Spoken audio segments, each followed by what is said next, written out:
8. Nilai utama Mahkamah Agung. 1. Kemandirian. 2. Integritas. 3. Kejujuran. 4. Akuntabilitas. 5. Responsibilitas. 6. Keterbukaan. 7. Ketidakberpihakan. 8. Perlakuan yang sama di hadapan hukum. Hadirin disilakan duduk kembali.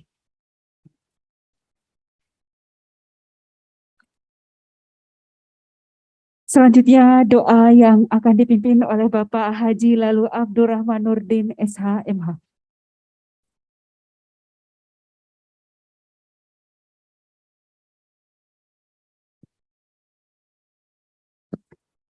Assalamualaikum warahmatullahi wabarakatuh. Selamat siang, salam sejahtera untuk kita semua. Om Swastiastu. Bapak Ibu yang saya muliakan, mari kita mengawali acara pembinaan ini dengan sama-sama berdoa menurut agama dan keyakinan kita masing-masing.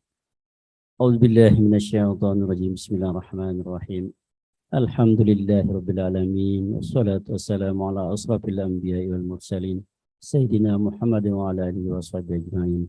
Allahumma salli ala Sayyidina Muhammadin abdika wa rasulika nabiyyin wa sahbihi wa barik wasallim. Allahumma inna nas'aluka ridhaka wal jannah wa na'udzubika min syaqatika wan nar. Allahumma innaka afuwwun karim tuhibbul afwa fa'fu anna karim. Allahumma rabbana taqabbal minna innaka samiul alim wa tub alaina innaka antat tawwabur rahim. Rabbana zalamna anfusana wa illam taghfir lana wa tarhamna lanakunanna minal khasirin. Rabbana atina min ladunka rahmatan wa hayyi' lana min amrina rasyada. Rabbana atina fid dunya hasanah wa fil akhirati hasanatan wa qina adzabannar. Wa sallallahu ala sayyidina Muhammadin wa ala alihi washabihi ajma'in. Subhana rabbika rabbil izzati amma yasifun. Wassalamun alal mursalin walhamdulillahi rabbil alamin. Assalamualaikum warahmatullahi wabarakatuh. Bapak Ibu hadirin yang kami hormati, acara selanjutnya sambutan Ketua Pengadilan Tinggi Nusa Tenggara Barat sekaligus membuka secara resmi acara pembinaan pada siang hari ini kepada Yang Mulia Bapak Dr. H.A.S. Pujo Harsoyo SH.M.Hum. Kami persilakan.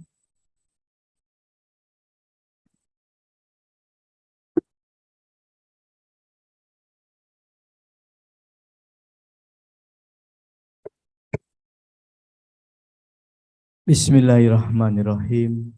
Assalamualaikum warahmatullahi wabarakatuh. Selamat siang, salam sejahtera untuk kita semua. Om Swastiastu, Namo Buddhaya, salam kebajikan. Syukur alhamdulillah senantiasa kita panjatkan kepada Allah Subhanahu wa taala, Tuhan yang Maha Esa atas segala limpahan rahmat, hidayah dan inayahnya kepada kita semua hingga kita senantiasa dalam keadaan sehat walafiat. Salawat dan salam kita panjatkan pula kepada junjungan kita Nabi besar Muhammad SAW beserta keluarganya, para sahabatnya dan pengikutnya yang setia hingga akhir zaman. Yang mulia Bapak Ketua Kamar Pengawasan Mahkamah Agung Republik Indonesia, Bapak Wakil Ketua Pengadilan Tinggi Nusa Tenggara Barat, Ibu Wakil Ketua Pengadilan Tinggi Banjarmasin, rekan-rekan hakim tinggi dan hakim ad hoc, rekan-rekan hakim pengadilan tingkat pertama, panitera sekretaris pengadilan tinggi, panitera sekretaris pengadilan negeri Mataram, dan seluruh jajaran pengadilan di wilayah Nusa Tenggara Barat, Pengadilan Negeri Dompu, Pengadilan Negeri Peraya, Pengadilan Negeri Rababima, Pengadilan Negeri Sumbawa Besar, Pengadilan Negeri Selong, dan Pengadilan Negeri Mataram yang sudah saya sebut tadi, bahwa siang hari ini kita bersyukur kepada Allah Subhanahu wa taala di tengah kesibukan dan kepadatan kita semua, kita yang mulia Bapak Ketua Kamar Pengawasan berkenan bertatap muka kepada kita semua, baik melalui secara langsung maupun secara daring, yang didampingi oleh Ibu Wakil Ketua Pengadilan Tinggi Banjarmasin, ada Pak Wakil Ketua PT. Pada kesempatan ini izin melaporkan bahwa wilayah Pengadilan Tinggi Nusa Tenggara Barat terdiri dari 2 pulau besar, Pulau Lombok dan Pulau Sumbawa, dan terbagi ke dalam 6 wilayah pengadilan negeri yang kami sebutkan tadi. Di sisi lain ada pengadilan-pengadilan negeri yang masih merangkap wilayah hukumnya untuk 2 atau 3 kabupaten. Kemudian jumlah hakim tinggi yang ada di sini berkisar 29 hakim tinggi plus hakim ad hoc kepada pengadilan tinggi, dan juga hakim-hakim di tingkat pertama yang tersebar di masing-masing pengadilan. Pada kesempatan ini kami melakukan kegiatan, yaitu kegiatan tatap muka silaturahim yang mulia dengan dihadiri seluruh hakim tinggi dan hakim ad hoc pada pengadilan tinggi, seluruh hakim pengadilan negeri termasuk ketua di dalamnya melalui Zoom meeting, karena memang karena jarak kami memilih secara praktis kegiatan tersebut kita selenggarakan menggunakan Zoom maupun secara daring, dengan harapan bahwa pada kesempatan ini kita akan mendapatkan banyak arahan dan pembinaan dari Yang Mulia untuk kita bisa cermati, kita serapkan dalam kita menjalankan tugas kita sehari-hari. Pada kesempatan ini ada sebagian yang lainnya juga sedang mempersiapkan diri untuk nanti sore bergabung dalam acara kegiatan Fintech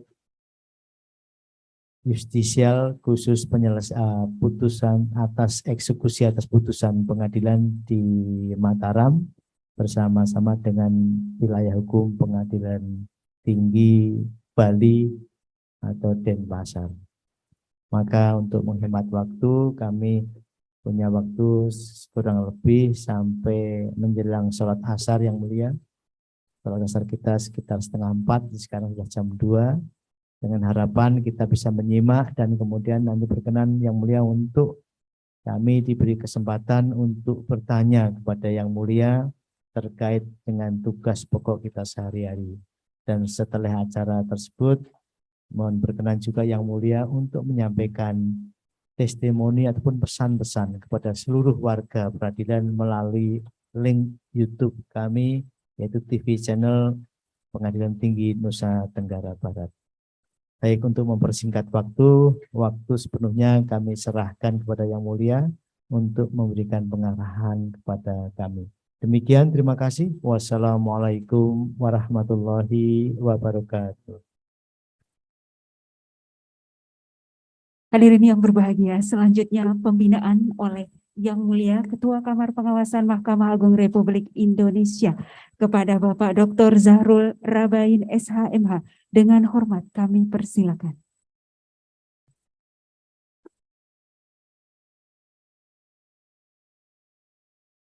Assalamualaikum warahmatullahi wabarakatuh. Selamat siang, salam sejahtera untuk kita semuanya. Pertama, saya bersyukur pada Tuhan Yang Maha Kuasa dapat berkumpul dengan Bapak-bapak di sini.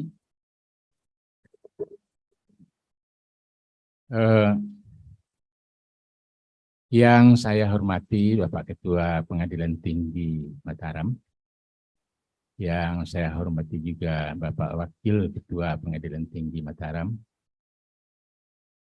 yang saya hormati menghadiri acara ini Ibu Wakil Ketua Pengadilan Tinggi Banjarmasin, yang saya hormati Bapak-bapak, saudara-saudara hakim tinggi di Pengadilan Tinggi Mataram ini, beserta hakim ad hoc, dan panitera serta sekretaris dan semua jajaran yang ada di sini yang sempat hadir pada siang hari ini. Kemudian yang saya hormati Bapak-bapak atau saudara-saudara ketua ataupun hakim pengadilan negeri yang hadir sore hari ini, baik yang menghadiri secara langsung ataupun luring, ya.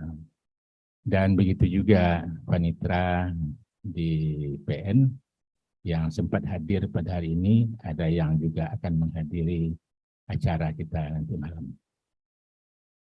Sebenarnya semula saya hanya ingin menghadiri acara yang diadakan oleh Diklat di Mataram ini, tapi pas kebetulan Allah mentakdirkan Pak Pujo, Ketua Pengadilan Tinggi Mataram, sempat datang ke ruangan saya. Sepakatlah kami di situ bagaimana kita memanfaatkan waktu bertemu muka, bersilaturahmi dengan rekan-rekan kita di sini. Nah, saya bersyukur sekali karena mencari waktu untuk dapat bersilaturahmi itu bagi saya sangat rindu dengan bapak-bapak yang dulu saya juga bertugas seperti bapak-bapak di daerah, ya di daerah ujung-ujung juga. Rasanya ada kerinduan ingin bertemu dengan aparatur pengadilan di daerah itu. Kemudian saya sangat bergembira sekali, pertama duduk di samping saya yaitu Ketua Pengadilan Tinggi Mataram yang juga dulu adalah sebagai sekretaris pada Mahkamah Agung yang biasa juga kami bergaul di sana dulu, dan beliau juga telah kita sama-sama nyanyikan ciptaan beliau itu setiap saat. Mudah-mudahan menjadi amal ibadah bagi beliau itu. Amin. Kemudian juga Bapak Wakil Ketua kita, ini adalah ilmu berjalan di sini yang ditakdirkan Tuhan bertugas di tempat kita ini. Dia seorang ilmuwan, akademisi, dan praktisi. Semua ada sama beliau. Maka sangat beruntung Pengadilan Tinggi Mataram dan kita-kita yang bertugas di sini mendapat limpahan karya beliau nanti di sini sebagai wakil ketua. Kalau kita memanfaatkan selama di sini, maka kita akan beruntung. Dan merugilah kalau kita tidak bisa memanfaatkan beliau di sini. Dan sebagaimana kita ketahui, saya itu dulu sebelum ketua pengawasan ini berasal dari Hakim Agung di Kamar Perdata. Di Kamar Perdata. Jadi setelah bertugas di badan pengawas, di Kamar Pengawasan ini, memang ya semua apa yang terjadi di daerah itu rasanya dekat di hadapan saya itu. Karena setiap hari banyak sekali surat-surat, pengaduan, laporan-laporan, minta perlindungan-perlindungan yang masuk ke tempat saya. Dan saya rasakan beruntunglah saya orang yang berasal dari pengadilan yang mengalami tugas di daerah juga merasakan bagaimana kita melakukan tugas-tugas peradilan di daerah. Baik suka dan senang, suka dan sulitnya. Oleh sebab itu, kadangkala dalam hati saya itu mendapat surat-surat laporan begitu, bukannya marah, tetapi hibah datang. Hibah datang. Kenapa? Kenapa saudara kita di sana masih menerima hal-hal yang demikian itu? Sebenarnya dengan dasar itu saya perhatikan ada faktor-faktor yang berasal dari dalam diri kita sendiri. Ada faktor-faktor yang berada dari luar diri kita sendiri. Faktor itu. Yang berasal dari dalam kita sendiri, ya mungkin sebahagian dari saudara-saudara kita ada yang agak tergerus integritasnya. Integritas kepada tugas peradilan ini. Sehingga kadang-kadang terlalu menonjolkan kepentingan pribadi. Maka oleh sebab itu. Kemudian dari dalam diri sendiri itu ada yang sikapnya tidak mampu mengendalikan diri. Orangnya orang baik-baik. Tetapi kadang-kadang sekali keluar kata-kata yang kurang baik, didengar oleh orang yang kita layani, maka sulit orang memaafkannya kata-kata itu. Jadi oleh sebab itu saya kira saya harus ngajak saudara-saudara saya di lingkungan peradilan ini ya banyak bersikap sabar melayani masyarakat itu. Oleh sebab itu ada juga yang si datangnya permasalahan itu karena kurang mau menambah ilmu, kurang mau dan sudah merasa cukup dengan apa yang ada. Mungkin di antara kita ini atau kalau yang di tingkat 2 sana mungkin sudah panggil anak saya karena anak saya aja udah di kelas 1A juga, hakim kelas 1A juga, jadi sudah panggil anak lah di kelas 2 atau kelas 1B itu. Mungkin anak-anak atau saudara-saudara saya di sana, saya sangat setuju kalian itu banyak berguru kepada Google. Tetapi jangan cukupkan hanya dengan Google itu, baca juga bukunya Pak Lili. Jangan merasa cukup dengan Google. Kenapa? Karena tidak semua persoalan bisa diselesaikan oleh Google. Nah, saya perhatikan ini terlalu percaya dengan Google, selalu pede dengan Google saja guru. Nah, maka semuanya bisa ditanya di Google ini. Nah, merasa tidak perlu lagi membaca buku-buku, mendengarkan uraian-uraian ataupun ceramah-ceramah yang menambah ilmu pengetahuan sifatnya. Nah, akibat merasa diri cukup itu, kita pun kadang-kadang dengan teman sekantor pun kurang mau berkomunikasi, memecahkan permasalahan-permasalahan. Nah, inilah penyakit kita. Sehingga apa yang sudah lama, sudah biasa, sudah banyak pengetahuan kita, kok masih masalah-masalah itu masih ada. Oleh sebab itu,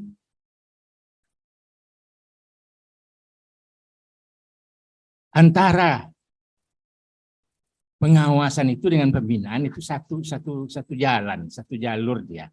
Kalau pembinaan kurang, maka pengawasan surat-surat akan bertimbun di kamar saya. Kalau pembinaan baik,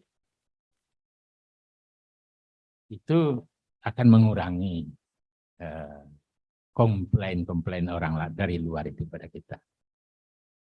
Kita ini, tugas kita di pengadilan ini semua kita tahu. Yang pertama itu adalah menerima. Yang kedua, memeriksa. Yang ketiga, memutus. Yang keempat, melaksanakan. Kita di dalam visi kita, dalam visi misi kita, sudah disebutkan tugas kita meningkatkan pelayanan. kita terlalu melihat pelayanan itu yang ada di depan itu. Petugas-petugas di PTSP itu. Di pengadilan sudah ada PTSP, di pengadilan tinggi ada PTSP. Kita menganggap itulah yang mengadakan pelayanan kepada kita, kepada masyarakat.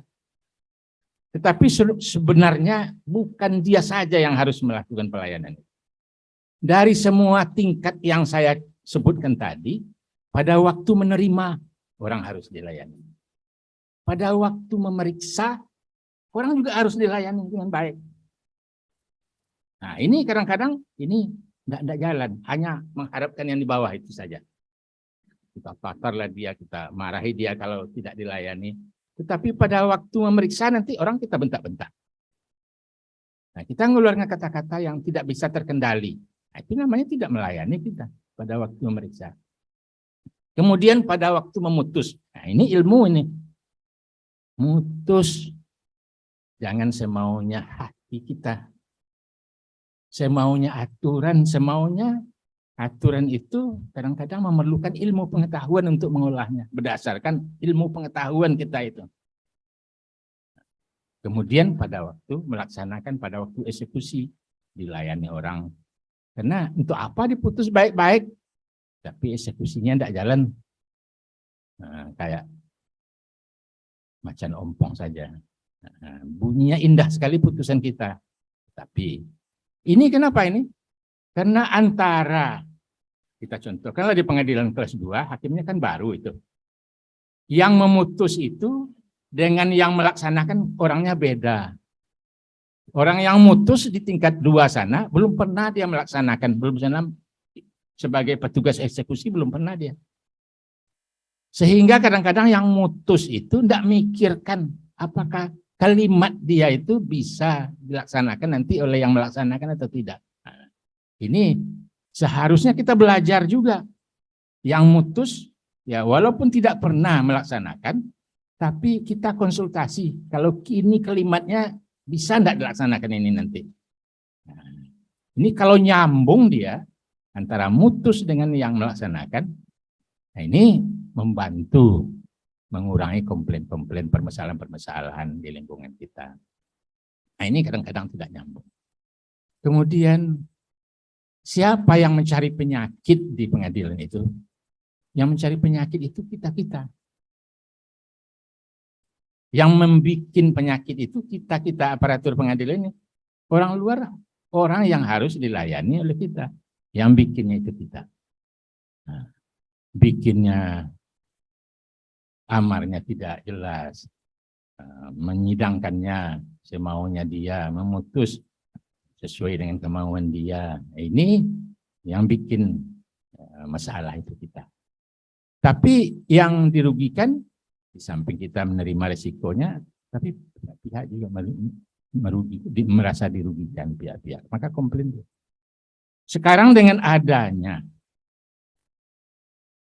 perma mengenai gugatan sederhana, itu ingat, itu perma itu mengurangi rezekinya orang. Biasanya 1 kali datang ke pengadilan dia dibayar. Dengan adanya perma elektronik, dia tidak perlu datang ke pengadilan lagi. Mengurangi rezeki orang. Nah, tapi ini sudah saya amati. Banyaknya pengaduan sekarang ini, itu gantinya dia datang ke pengadilan itu. Itu dijual kepada kliennya. Pengaduan ini, hakimnya sudah saya adukan katanya. Nah, ini pengaduan saya katanya. Dijualnya itu. Nah, itu ingat itu. Bahwa orang akan mengalihkan kekurangan dia tadi dengan mengajukan pengaduan kepada mulai dari presiden sampai kemana-mana, sampai kemana. Cobalah baca pengaduan orang itu.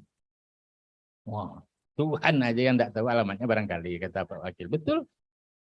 Ya. Namanya pengaduan, kita sudah berusaha. Yang menyangkut masalah teknis dan eksekusi itu, KAY tidak kita beri angin untuk masuk memeriksa. Tetapi Mahkamah Agung sebagai peradilan tertinggi dan mengawasi semua lembaga peradilan yang ada di bawahnya dengan purpose-nya pengadilan tinggi, itu berwenang mengawasi itu. Nah, jadi fungsinya hakim tinggi, fungsinya pejabat atau aparatur di pengadilan tinggi itu purpose Mahkamah Agung, mengawasi. Nah, jadi ingat bahwa kita sebenarnya sudah memberi pagar agar Komisi Yudisial tidak masuk ke masalah teknis. Tetapi selalu saja ada permintaan untuk memeriksa hakim dengan teknis. Kenapa? Karena pengaduan ke dia itu betul-betul mengenai putusan yang penzaliman. Nah, itu istilahnya. Putusan yang penzaliman terhadap dia merasa korbannya. Dia ada. Tapi di satu sisi kita ingin melindungi keluarga kita. Tapi dibaca-baca benar pula itu. Benar pula pengaduan orang itu. Nah, yang diadukannya itu, ya kita tidak boleh masuk memeriksa dia. Tidak dibenarkan KY masuk. Tetapi apa yang dia adukan itu, apa yang disampaikan oleh KY, hasil pemeriksaan yang telah diperiksa oleh KY, benar. Nah ini, saya rasa inilah yang perlu rasanya kita selalu membina. Supaya ini jangan kita hanya melarang KY kita memeriksa teknis, tetapi kita tetap melakukan kesalahan ini, tidak bisa dibiarkan gitu. Kita berusaha juga tidak membuat kesalahan bidang teknis itu.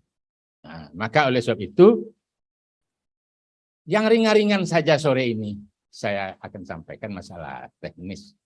Nah, yang masih ada di lingkup kita ini.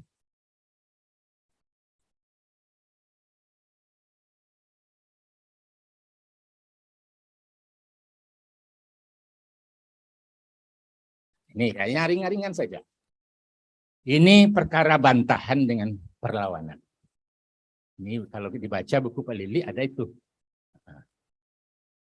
Ada 3 macam yang ini harus setel dia antara pengadilan negeri dengan pengadilan tinggi. Kalau pengadilan negeri sudah memahami, pengadilan tinggi tidak memahami, enggak jadi dia. Kalau pengadilan negeri tidak memahami, dengan pengadilan tinggi sudah bisa menempatkan sebagai purpose Mahkamah Agung, masih bisa terlindungi. Yang saya ragukan tidak sama pemahaman. Bantahan, kalau di PN itu apa bedanya bantahan dengan perlawanan? Kodenya saja apa? Kalau bantahan itu BTH ya. Kalau perlawanan PLW. Tapi masih enggak sama. Apa yang harus dikasih kode BTH, apa yang harus dikasih kode PLW.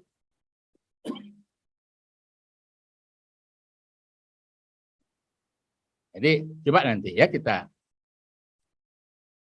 bantahan nomor 1, bantahan itu pengertian kita harus dulu masuk ke dalam kotak bantahan itu terhadap putusan perstek, itu tahunya kita ya nah BTH itu bantahan terhadap putusan perstek.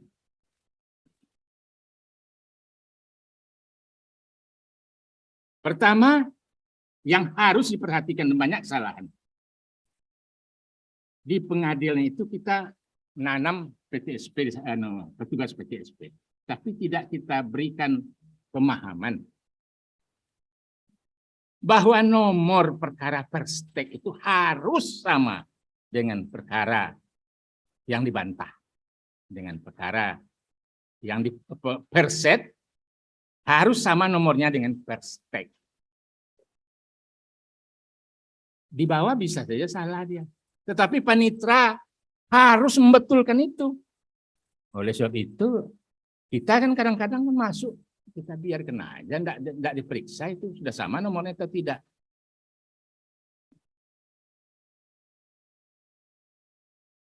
Harus, wajib.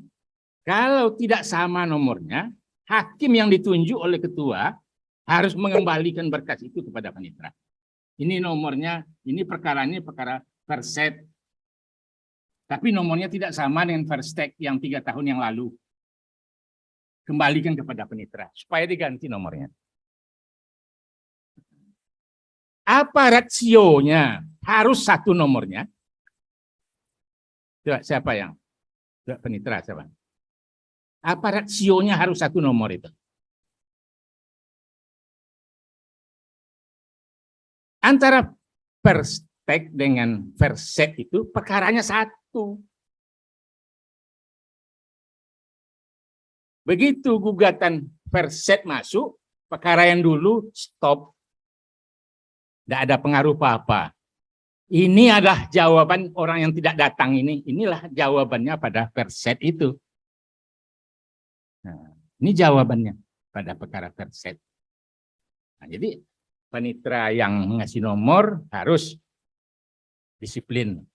Mulai dari PTSP sana. Kemudian hakim yang menyidangkan. Sehingga waktu Verset itu masuk,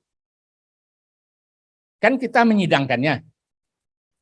Perkara dulu diulang itu artinya. Enggak jadi putusannya tadi enggak laku. Perkara diulang. Verset ini jawaban. Maka duduknya di ruang sidang itu, kalau ruang sidang secara langsung, secara konvensional, yang penggugat dulu itu tetap di mejanya penggugat duduknya. Penggugat atau pelawan yang mengajukan Verset itu kan jawaban, tetap duduknya di tempat tergugat. Perkara dulu diulang, dibacakan gugatan dulu lagi, jawabannya itulah gugatan Verset itu. Maka setelah gugatan Verset, jangan disuruh orang menjawab gugatan Verset, replik diminta lagi kepada penggugat dulu itu. Karena ini perkara dulu lagi diulang. Nah, coba kalau tidak satu nomor, macam mana ngulangnya? Ini ulangan perkara dulu. Kalau tidak satu nomor, macam mana lagi? Duduk lagi di tempat penggugat yang mengajukan gugatan Verset itu jadinya. Disuruh jawab lagi orang itu jadinya. Penggugat dulu. Masa, udah keliru dia. Nanti sampai ke ujungnya pun masih keliru dia. Jadi perkara dulu diulang, duduknya pun mesti dulu. Kemudian sampai lagi yang mengajukan gugatan Verset itu suruh bikin apa lagi habis Verset, replik, ya disuruh replik lagi. Barulah diulang lagi pembuktian yang dulu sudah di perkara Verset mengajukan bukti dia kan, ulang lagi. Diadu dengan bukti orang yang mengajukan Verset ini dengan tergugat ini yang mengajukan Verset sekarang diadu lagi buktinya. Baru diputus lagi. Kalau hakim berkesimpulan sama dengan putusan Verstek, maka putusan Verstek dulu dikuatkan. Versteknya dikabulkan, dikuatkan putusan dulu. Bisa saja dikuatkan, ditambah lagi. Amarnya itu bisa juga dikurangi, bisa sama pas. Kalau tidak satu nomor, bisa enggak? Putusan dulu diganggu-ganggu oleh hakim yang baru. Enggak bisa. Perkara yang tidak satu nomor tidak bisa diganggu oleh hakim, oleh seorang hakim dalam perkara lain. Paham sampai di situ kira-kira? Paham ya. Kalau putusannya itu salah, batalkan putusan dulu. Tidak laku lagi putusan dulu itu. Putusan yang sekarang yang laku. Maka upaya hukumnya Verstek itu Verset. Tidak boleh banding dia. Maka kalau hakim banding menerima berkas, tapi sesungguhnya adalah Verset, hakim banding mengambil sikap apa?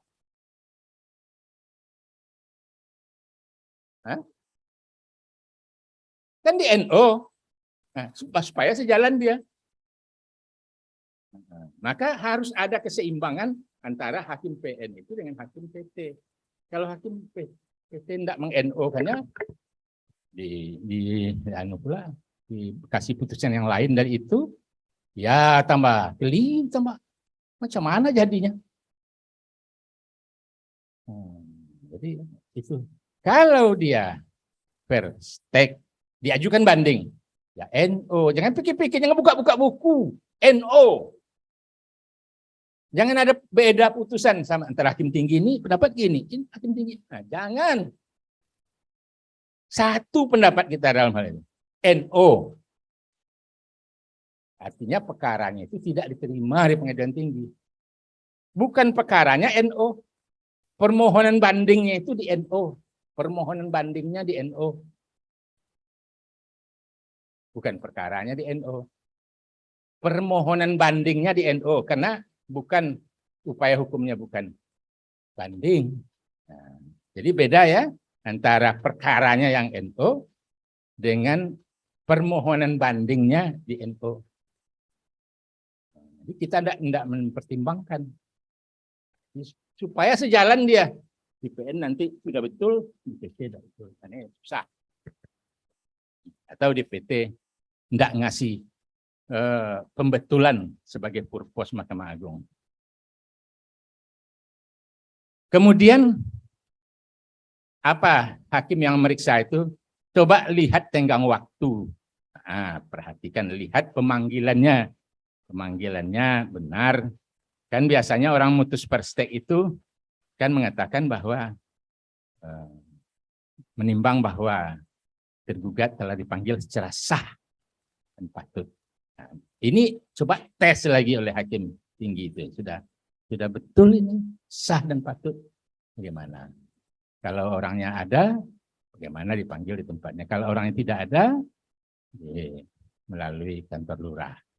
Kalau alamatnya tidak tahu sama sekali, panggilan umum. Nah, maka sah itu harus dipahami. Nah, kemudian perkara pokok tadi diperiksa, perkara Perstek tadi diperiksa ulang lagi. Posisi persidangannya, perhatikan gugatan Perstek sebagai jawaban gugatan dalam perkara semula, kemudian pembuktian kedua belah pihak diulang lagi, baru kesimpulan dan putusan. Barulah setelah itu boleh banding dia, karena sudah diputus oleh. Kalau tidak satu nomor tadi, nah itu penyakitnya dari situ sudah mulai itu. Nah, hakim biasanya terima berkas dari ketua, tidak baca berkas itu, simpan langsung ke dalam laci. Begitu dibaca, sama dengan ada eksepsi mengenai kewenangan absolut, karena tidak dibaca, sudah selesai perkara diperiksa. Begitu mau diputus, baca, eksepsinya ada. Lalu hilang akal, berkeringat, tidak ada obatnya.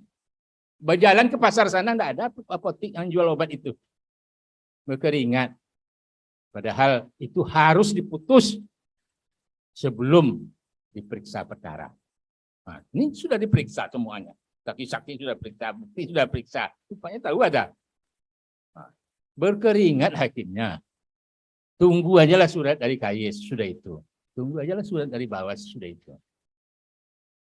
Tidak ada obatnya. Nah, jadi itu penyakit kecil, tetapi obatnya nggak ada. Mendingan penyakitnya besar, tapi masih ada obatnya.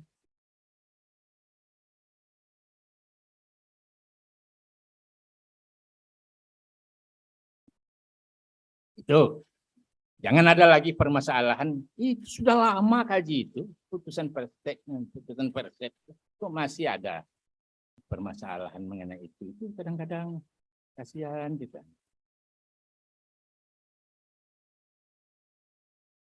Kemudian ini gangguan lagi. Kemudian bantahan terhadap eksekusi sita lelang. Ingat, ini apa kodenya ini? Panitera mana? Apa kodenya kalau ini masuk? Eksekusi yang dibantahnya, sita yang dibantahnya, atau lelang yang dibantahnya. Apa kodenya? Hah? Perlawanan panjang sekali itu, PTH atau PLW. Kan sepakat lah. Kalau tadi PLW juga, kan?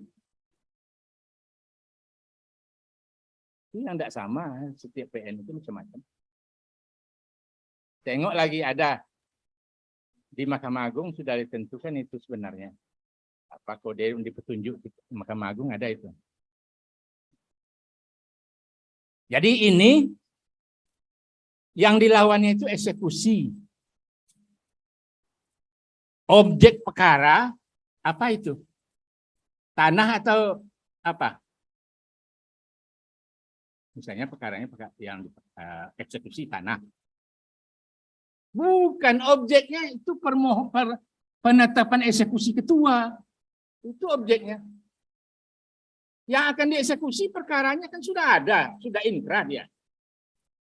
Sudah inkrah perkara yang akan dieksekusi itu. Maka objeknya itu adalah penetapan eksekusi ketua. Ingat. Kalau yang dilawannya sita, objeknya apa? Penetapan sita. Bukan barang yang disita.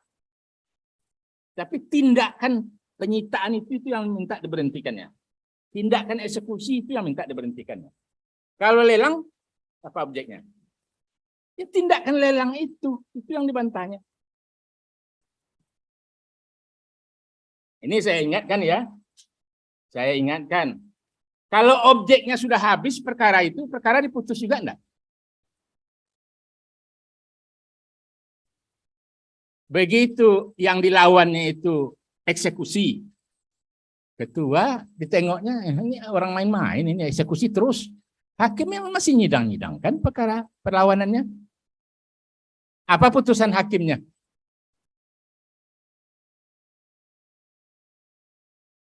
Hah? Kalau perkara sudah habis objeknya, apa putusan?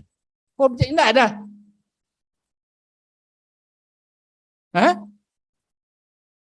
Ya sepakatlah jawabnya NO, objeknya enggak habis. Ya. Itulah sebabnya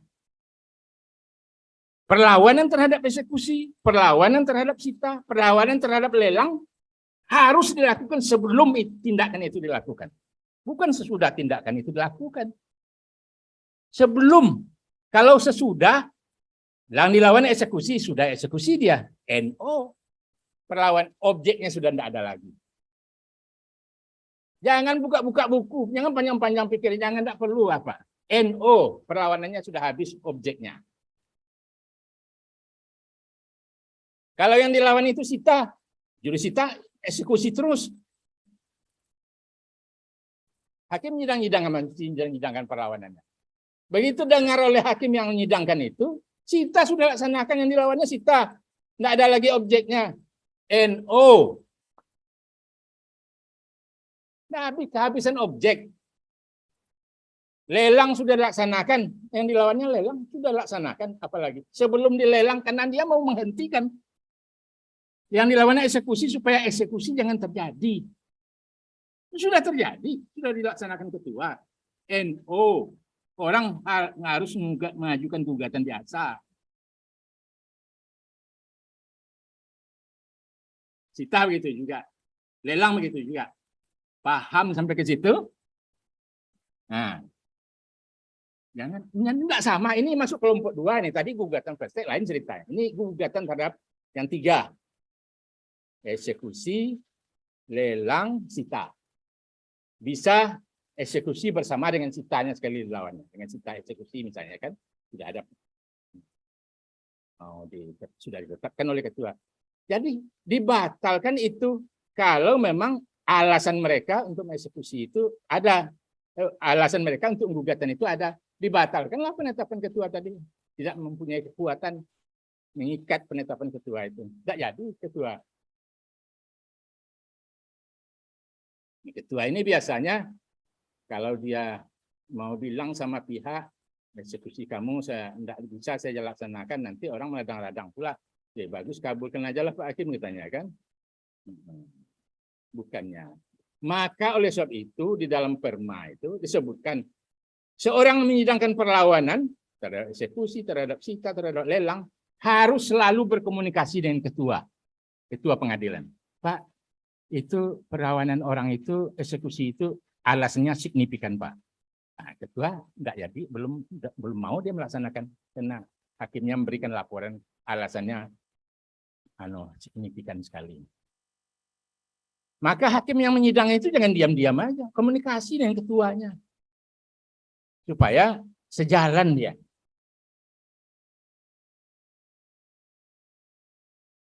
Paham sampai situ supaya besok tidak salah lagi. Kemudian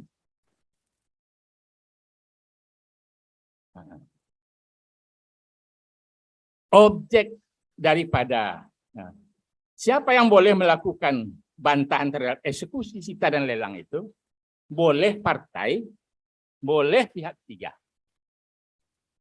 Partai terbatas. Kenapa? Karena putusan dia eksekusi, dia partai. Dia terikat dengan putusan itu. Maka kalau misalnya yang akan dieksekusi itu lebih luas daripada yang diputus, maka partai boleh. Tapi kalau membantah apa yang telah diputus oleh hakim, partai ditolak gugatannya langsung.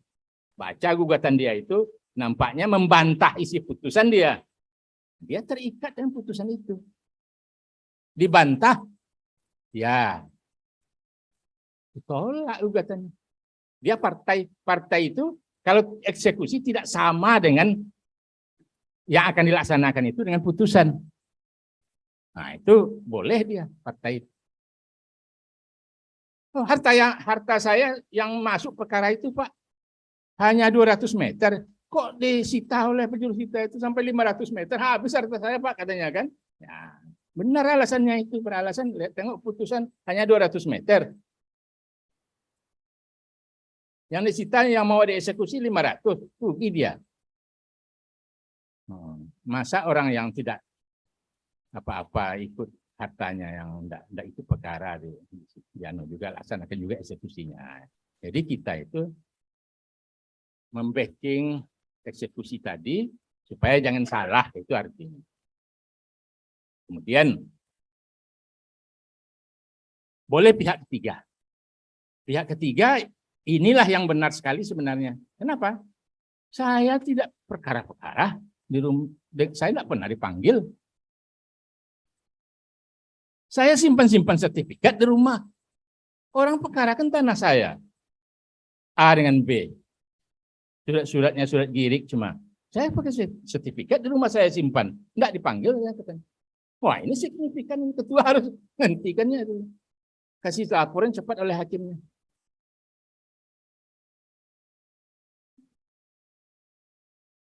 Jadi pembantah harus punya bukti kepemilikan. Ini syarat. Pembantah itu, baik dia partai ataupun pihak ketiga, dia harus punya bukti yang kuat menurut buku coklat.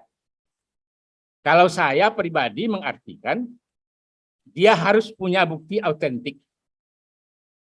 Kenapa?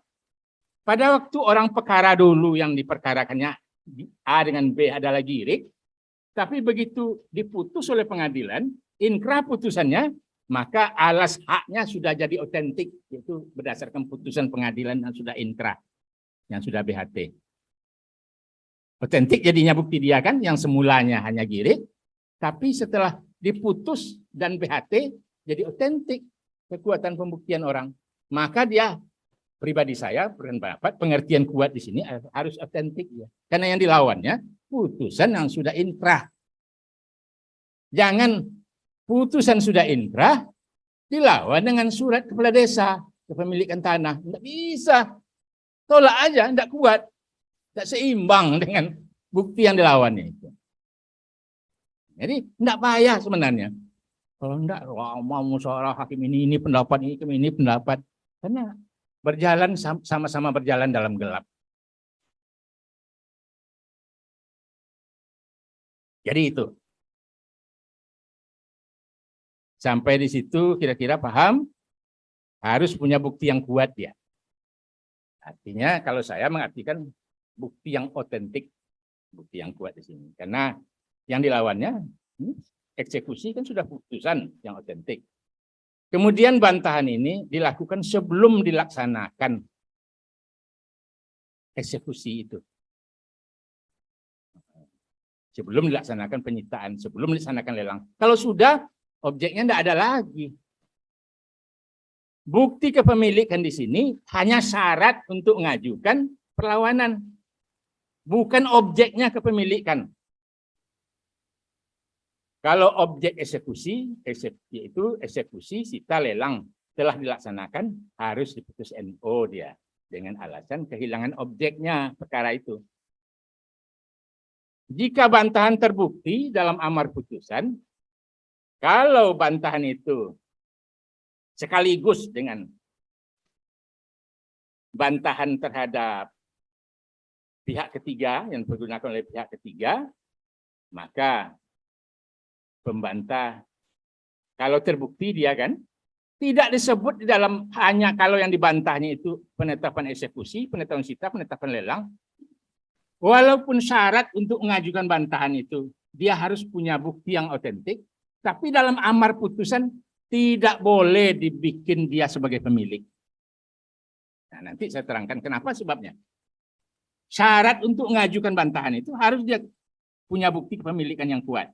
Tapi di dalam amar putusan, kalau kelompok dua ini bantahannya, nggak boleh dia dinyatakan.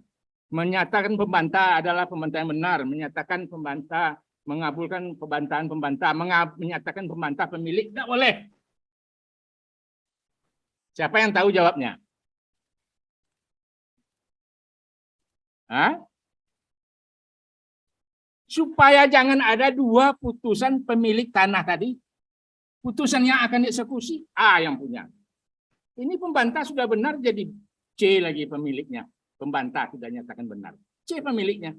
Putusan sama-sama hidup keduanya.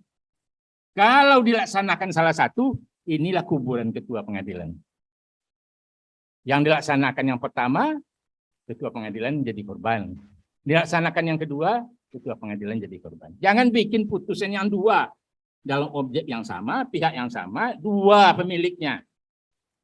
Jadi dalam bantahan, itu karena hanya dia mencegah eksekusi, hanya mencegah sita, hanya mencegah lelang, jangan dinyatakan dia sebagai pemilik pembantah itu. Syaratnya memang betul dia harus punya bukti pemilikan yang kuat. Tapi tidak boleh dinyatakan pemilik. Sampai di situ paham. Nah, jangan lagi nanti dalam perkara bantahan disebut lagi pemiliknya. Dua jadinya. Perkara yang mau dieksekusi A. Ini bantah lagi. Bantah lagi dibikin oleh hakimnya B pemiliknya, C pemiliknya pembantah itu. Sudah dua pemiliknya. Putusan sama-sama hidup. Inilah yang jadi tunggakan di pengadilan-pengadilan itu perkara yang seperti ini. Nah, ingat, eksekusi adalah kuburan ketua pengadilan. Kalau salah, dituntut benar. Maka kalau rasanya belum pas, masalah hukumnya belum tuntas, mundurlah. Pakai sebulan lagi kita musyawarahkan dengan yang lebih paham. Daripada melaksanakannya di desa orang kita, ini uang eksekusinya banyak pula di luar uang resmi itu, dilaksanakanlah tapi keliru. Nah, itulah yang terbenam di dalam kuburan itu. Karena tidak bisa bangkit lagi kalau sudah kubur di situ, tidak bisa bangkit lagi. Cuman baiknya. Nah, jadi itu tidak boleh dinyatakan sebagai pemilik. Penetapan eksekusi sita dibatalkan dan tidak mempunyai kekuatan. Penetapan tadi itu paling tingginya. Kalau bantahan itu terhadap eksekusi, terhadap sita, terhadap lelang. Penetapan itu batalkan. Sampai situ tidak jadi dilaksanakan. Karena penetapan sudah dibatalkan. Itulah hakikat daripada yang kelompok dua ini. Kemudian kelompok tiga, yaitu bantahan terhadap putusan yang BHT. Ini lain lagi. Bantahan terhadap putusan yang BHT. Hanya pihak ketiga. Partai tidak boleh sama sekali. Bantahan terhadap putusan itu Tidak boleh dilakukan oleh partai. Dalam perkara yang putus, dia partai. Nah, dia pula membantah. Langsung aja, dia kan buka balik-balik buku lagi. Langsung aja tolak. Dia terikat dengan putusan itu. Pihak itu wajib mengikuti isi putusan itu. Nah, ini bantahan yang terhadap putusan MBHT ini, Deden Verset ini khusus kewenangan pihak ketiga. Dulu, siapa yang pihak ketiga ini? Dulu tidak ikut perkara dia. Tidak dipanggil. Oleh sebab itu dia tidak ada intervensi pun tidak bisa, dia tidak tahu dia orang perkara. Tahu-tahu dia punya sertifikat di rumah. 1, 2, 3 pula sertifikatnya. Harta dia diperkarakan orang. Sudah dieksekusi pula. Ataupun belum dieksekusi sekalian dengan bantahan terhadap eksekusinya. Kalau sudah dieksekusi boleh. Dibantah pihak ketiga boleh. Kalau sudah dieksekusi boleh. Nanti kalau menang dia, itu disebut dengan eksekusi apa lagi dia minta? Eksekusi pemulihan namanya. Dia sudah menang dulu, dia sudah dieksekusi terhadap A. Sekarang dibantah oleh pembantah, menang pihak ketiga. Maka diadakan eksekusi pemulihan. Pindah lagi, eksekusi lagi, atau permintaan pula. Nah, jadi ini terhadap putusan. Nah, ingat, bukan terhadap pihak dia. Yang dibantahnya itu putusan. Putusan. Karena putusan dahulu merugikan dia. Dia tidak ikut dalam pihak dua. Jadi harus dia pihak ketiga. Putusan dulu dia tidak ikut, dibantahnya.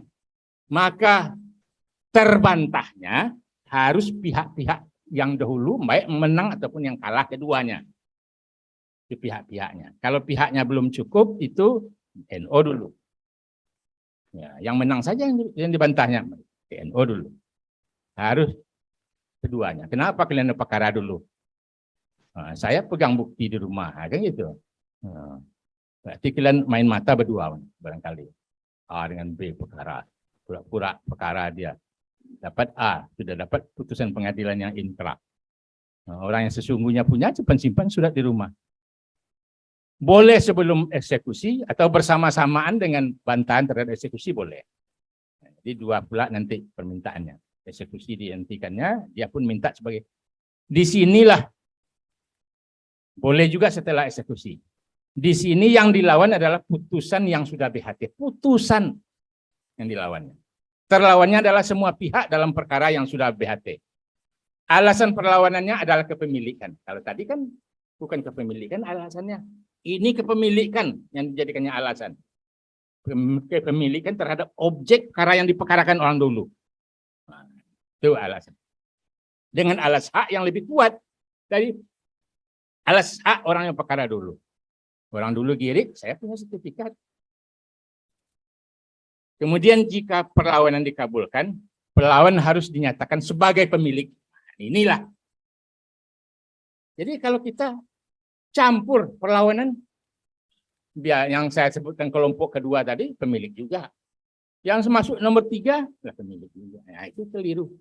Ini yang ditetapkan sebagai pemilik ini, perlawanan dalam kelompok yang ketiga yang sekarang. Itu yang dilawannya putusan pengadilan, pihaknya pihak yang berperkara dahulu. Dia adalah orang pihak ketiga yang tidak ikut berperkara dahulu. Nah, inilah yang Deden Verset yang murni itu. Pelawan harus menyatakan sebagai pemilik yang sah. Bagaimana dengan putusan yang dulu? Nah, di sini kurang pahami juga. Ada orang yang membatalkan putusan yang PK Mahkamah Agung dibatalkan oleh putusan pengadilan tingkat pertama. Ada membatalkan putusan pengadilan negeri, pengadilan tinggi, pengadilan kasasi dan sampai ke PK dibatalkannya ada juga. Ada juga menyatakan tidak mempunyai kekuatan bukti.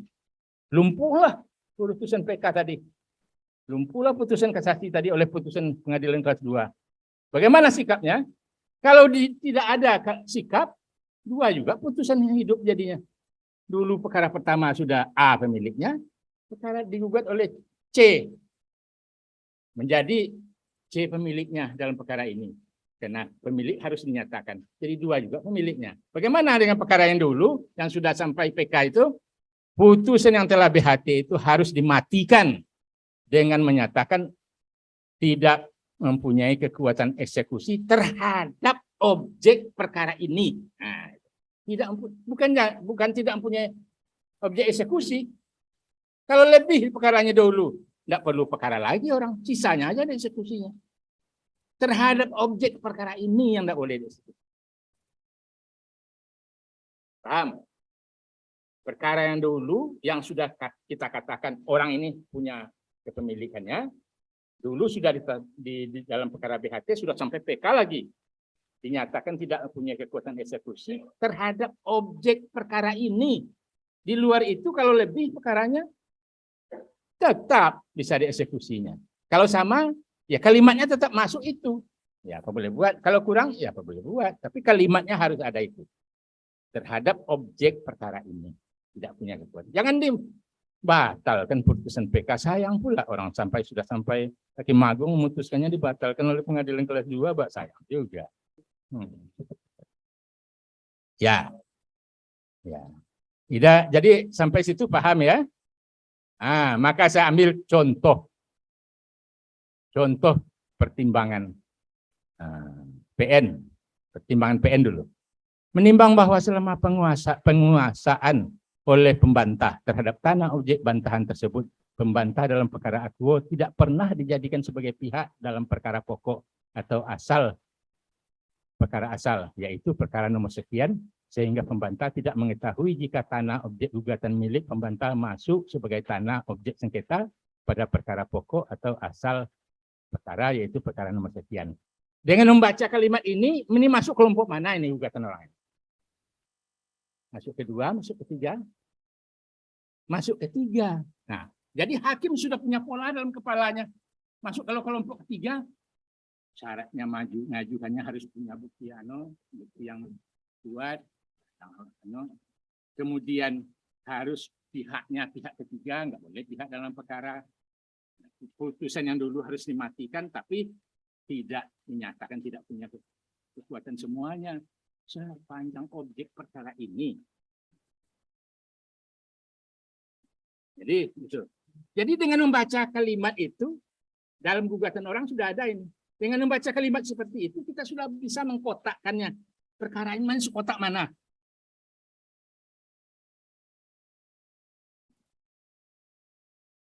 Kemudian, menimbang bahwa sebagaimana dalam bantahannya, pembantah mendalilkan bahwa awalnya tanah objek bantahan adalah milik dari titik-titik yang mana memiliki tanah objek bantahan tersebut dengan cara membuka lahan pada tahun 1977 sehingga tanah objek bantahan tersebut dikuasai secara terus-menerus dan oleh yang menguasai terus-menerus tadi dan telah pula memiliki sertifikat.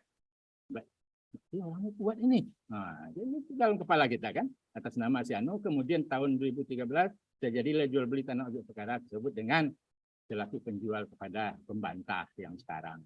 Yang dilakukan di hadapan PPAT pejabat atas tanah, barangnya sudah bersertifikat, dilakukan di depan PPAT pula atas nama Siano. Selanjutnya tanah objek bantahan tersebut dikuasai oleh pembantah tanpa ada keberatan dari pihak manapun sehingga tahun 2019 bahwa terhadap sertifikat tanah objek sengketa yaitu sertifikat nomor sekian, sudah 8 sertifikat kan terletak di desa itu.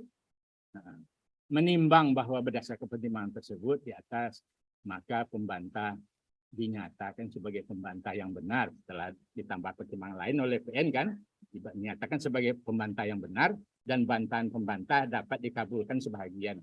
Bapak menilai dari kalimat itu sudah dapat tidak dipahami? Benar tidak putusan hakim itu? Dia sudah bilangkan tanah yang objek perkara itu sudah punya surat bukti. Pembantah itu pembantah pihak ketiga yang tidak ikut dulu dalam perkara. Surat buktinya benar tidak? Nggak perlu buka berkas panjang-panjang. Sudah dari kalimat itu aja tahu kita.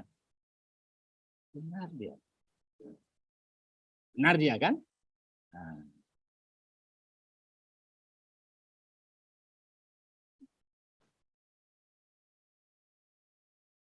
Tapi pertimbangan PT lain. Menimbang bahwa pertimbangan majelis hakim tingkat pertama yang mempertimbangkan bahwa seolah-olah penetapan ketua pengadilan negeri sekian tentang sita eksekusi sebagaimana dikemukakan oleh terbanding semula pembantah telah ada, maka pertimbangan tersebut tidak cermat dalam mempertimbangkan tentang permasalahan dan fakta yang sebenarnya terjadi sebagaimana bukti-bukti yang diajukan. Karena pertimbangan majelis hakim pengadilan tingkat pertama hanya fokus kepada bukti-bukti kepemilikan terbanding semula pembantah yang sesungguhnya dari pihak pengadilan belum pernah mengeluarkan penetapan tentang eksekusi dan sita eksekusi yang menjadi pokok dalam mengajukan bantahan dari pihak ketiga atau deden verset. Berarti hakim tinggi tidak memahami kelompok mana ini perkara ini. Kok dibawa lagi masuk ke dalam kelompok yang pertama tadi, bantahan terhadap eksekusi. Ini bantahan terhadap putusan. Kok dibawa lagi ke bantahan sita. Nah, ya, menimbang bahwa oleh karena penetapan tentang eksekusi maupun sita eksekusi belum pernah diterbitkan oleh ketua pengadilan negeri, titik-titik, maka bantahan yang diajukan oleh terbanding atau pembantah adalah prematur. Wah, kemana ini? Maka bantahannya sudah dilakukan oleh pihak ketiga, alasannya pakai sertifikat, putusannya sudah dibenarkan, dimentahkan lagi bahwa pembantah itu dianggap lagi pembantah eksekusi, bukan bantahan terhadap perkara BHT. Itu masa yang akan datang. Itu contoh saja yang tidak sinkron tadi karena tidak kita pahami. Sehingga PN mutus dia dalam eksepsi menyatakan eksepsi terbantah satu tidak dapat diterima. Dalam pokok perkara mengabulkan bantahan pembantah untuk sebagian menyatakan hukum bahwa tanah objek bantahan adalah hak milik sah dari pembantah. Ini benar nggak orang pakai sertifikat menyatakan pemilik? Benar dia kan? Bukan merupakan bagian daripada tanah objek sengketa dalam perkara pokok di dalam putusan pengadilan negeri nomor sekian untuk putusan nomor sekian. Nah, menyatakan hukum bahwa terhadap putusan nomor sekian tersebut, 3 putusan itu kan sampai PK di atas adalah tidak dapat dilaksanakan non-executable. Cuma tambahannya tidak ada. Itu kekurangannya PN. Seharusnya non-executable sepanjang objek perkara ini. Oh, tidak mau tahu lah kita, mau sama luasnya, apakah lebih luasnya, pokoknya kalimat itu harus ada. Menolak bantahan pembantah selain dan selebihnya. Sedangkan dari pertimbangan PT, menerima permohonan banding dari pembanding semula terbantah satu tersebut, membatalkan putusan PN tanggal sekian nomor sekian, pengadilan sendiri menyatakan bantahan pembantah NO. Nah, dari kalimat itu aja tidak susah-susah sebenarnya kita memperbandingkannya. Kita yang banyak ini sudah bisa mutus itu. Ini putusan PN benar ini alasannya pun tepat. Jadi ini terjadi karena kurang memahami masuk kelompok mana bantahan ini. Masuk kelompok mana bantahan ini. Dari alasannya kita sudah masukkan ke dalam kelompok 2, tapi dari pertimbangannya dilarikan lagi masuk ke kelompok 1 bantahan dari eksekusi kita. Jadi tidak sinkron dia. Maka sulit mencari pertimbangannya karena tidak masuk. Jadi banyak lagi hal-hal yang sifatnya teknis yang menyebabkan orang lain yang merasa mungkin tahu dia, gelitik dia ini bikin surat lagi ke kita. Padahal masalahnya masalah teknis sebenarnya. Kalau masih ada upaya hukum yang lain yang bisa memperbaiki. Seharusnya ya tidak perlu diajukan. Tapi namanya orang tidak bisa datang lagi ke sidang, kurang jatahnya, baguslah ajukan aja, jual. Clean katanya, saya sudah ngajukan ini ya. Kertasnya tinta emas ini, saya aduan ini saya bikin katanya. Tidak bisa sembarang ganti aja biayanya. Jadi itulah bentuk-bentuk. Itu baru hanya 2 persoalan pokok. Banyak lagi persoalan-persoalan lain. Kurang pahaman kita terhadap. Untuk lebih lengkapnya baca buku Bapak Lilis Mujahdi. Nah, ya. Ya, saya rasa demikian dulu. Mana tahu ada kesempatan lain nanti saya ikut ya, yang lain.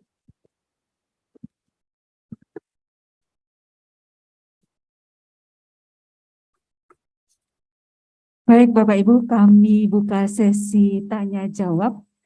Bagi Bapak Ibu yang ingin bertanya, mohon mengangkat jari. Baik, Ibu Made Sudani, silakan.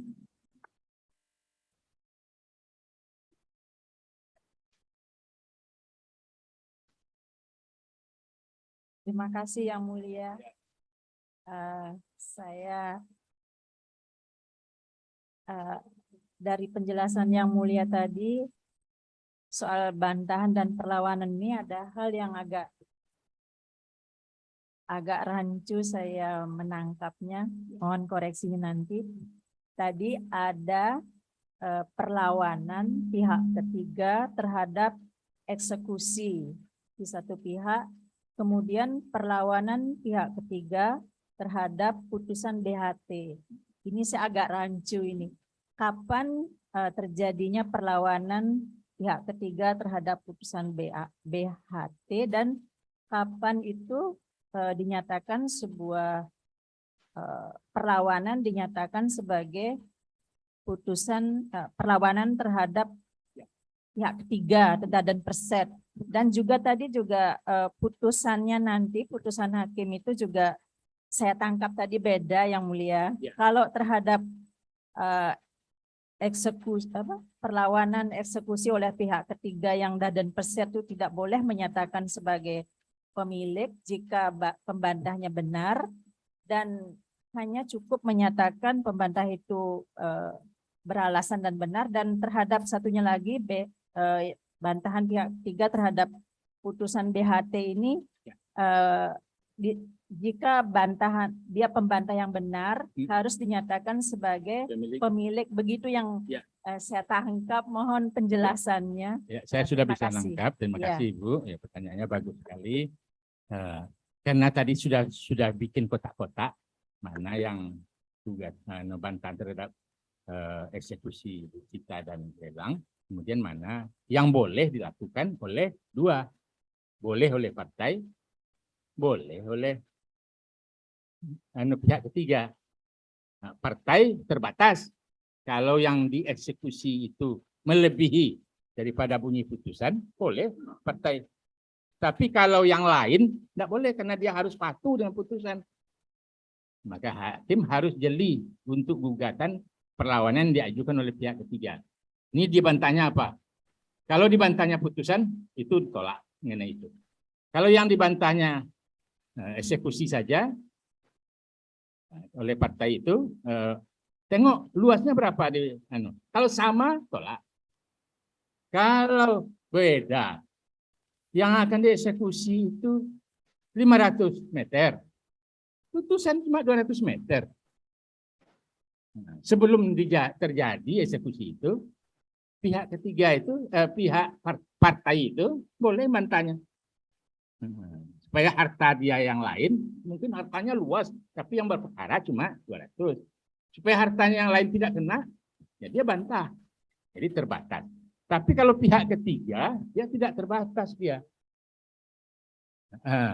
Jadi pihak ketiga, orang perkara dulu. Mau dieksekusi perkaranya itu, saya dulu tidak ikut. Maka eksekusinya bisa dia hentikan sekalian dengan gugatannya terhadap kepemilikan. Bisa dua dia kan pihak ketiga itu. Nah, kemungkinan dua. Bisa juga kalau satu yang diajukannya syukur. Tapi pihak ketiga ini ada dua dia kan tadi haknya kan. Bisa terhadap yang kelompok satu, kelompok dua, bisa terhadap kelompok tiga. Bisa juga barangkali digabungnya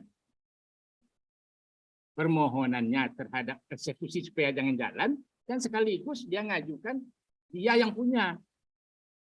Nah, tapi yang dilawannya itu, maka hati-hati. Kalau dua dia masukkan, belum tentu semuanya bisa dikabulkan oleh hakim. Mungkin dalam kelompok pertama, boleh dia tidak mengajukan pihak-pihak dalam perkara dahulu.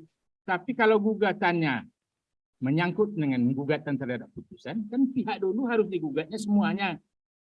Nah, jadi disitulah hakim harus jeli. Ini dua yang dituntutnya, yang kelompok pertama dimasukkannya ke kelompok kedua juga, sekaligus oleh pihak ketiga itu, atau satu saja, atau dua dimasukkannya dikabulkan satu saja. Ya. Jadi itu meminta kehati-hatian hakim membacanya. Kalau dua yang diminta eksekusi, dia minta berhenti pula. Dinyatakan sebagai pemilik dia juga. Tapi untuk menyatakan sebagai pemilik kan dia kan masuk ke dalam kelompok gugatan dan verset yang nomor 3. Dia harus menggugat dua pihak. Dia gugatannya terhadap dua pihak nggak masuk. Maka yang kedua ini mungkin tidak dikabulkan, menghentikan eksekusi saja di NO yang kedua itu. Yang ditolak. Nah, dia masih punya hak. Kira-kira paham? Kira Ibu? Ya. Ya, kalau tidak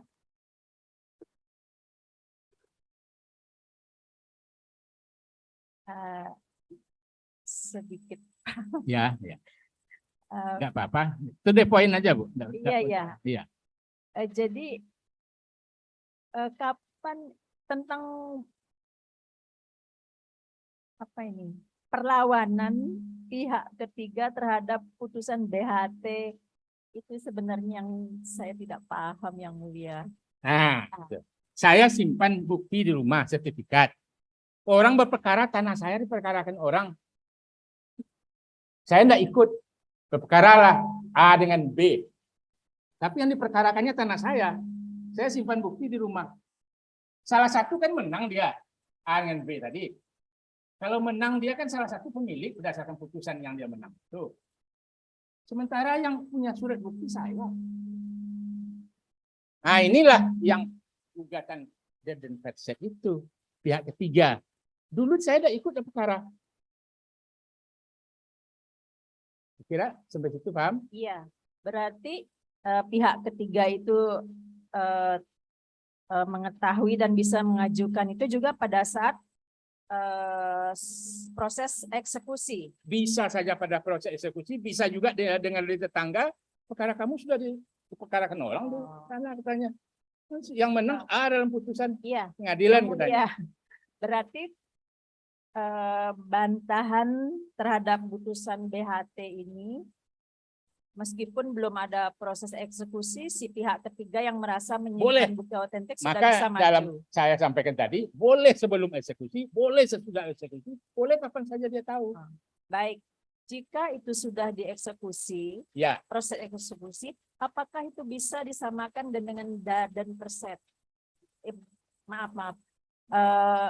Iya. Bantahan pihak ketiga, perlawanan pihak ketiga. Tapi itulah yang kita terangkan itu sekarang. Oh, iya. Itulah yang kita terangkan. Ya, bukan apakah sama. Ya memang itu. Ya, terima kasih. Ya, memang itu yang kita terangkan sekarang ini. Ya, terima kasih Yang Mulia, cukup. Ya. Baik, Bapak Ibu, mungkin ada lagi yang akan bertanya? Ya. Baik, Bapak. Terima kasih Yang Mulia. Ya.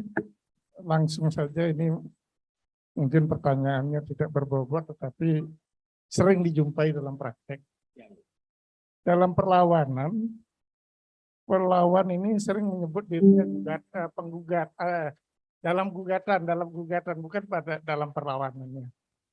Sedangkan Yang Mulia tadi menyampaikan bahwa implikasi dalam perlawanan yang sebelum dilakukan eksekusi dengan sesudah kan berbeda. Kalau sesudah dilakukan eksekusi, gugatan biasa. Nah, ini dengan sebutan-sebutan ini menjadi kabur apakah itu setelah dilakukan eksekusi atau belum. Karena dia mengajukan perlawanan tetapi menyebut sebagai gugatan terus. Padahal implikasinya kan berbeda menurut Yang Mulia tadi. Terima kasih. Jadi hakim jangan terikat dengan istilah itu. Perlawanan itu kan gugatan juga.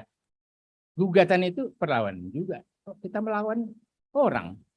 Nah, jadi kalimat dia itu jangan terlalu terpaku, tapi kita bisa memasukkan ke dalam kelompok mana ini perkara orang ini. Itu yang maksud saya itu. Kita bisa mengkotakkannya. Karena tanpa kita bisa mengkotakkannya, kita tidak tahu sikap apa yang mau kita ambil terhadap perkara ini. Kalau sudah kita kotakkan dia, mau namanya sebutnya gugatan perlawanan atau disebutnya gugatan saja, terserah. Tapi intinya itu. Intinya dia melawan putusan atau tidak. Atau dia hanya melawan eksekusi saja. Atau melawan sita saja. Tapi kita yang memeriksa harus sudah bisa mengkotakkan dia. Supaya kita memeriksanya dengan cara apa. Ya. Jadi jangan, kalau disebutnya istilah gugatan juga, tidak apa-apa. Mau sebutnya perlawanan, mau sebutnya bantahan, silahkan, tidak apa-apa. Tapi kotaknya kotak itu. Ya. Terima kasih.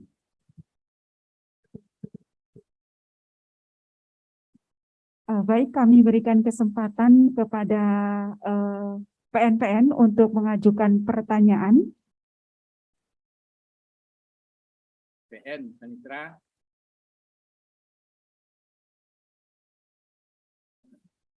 Kami mulai mungkin dari PN Mataram.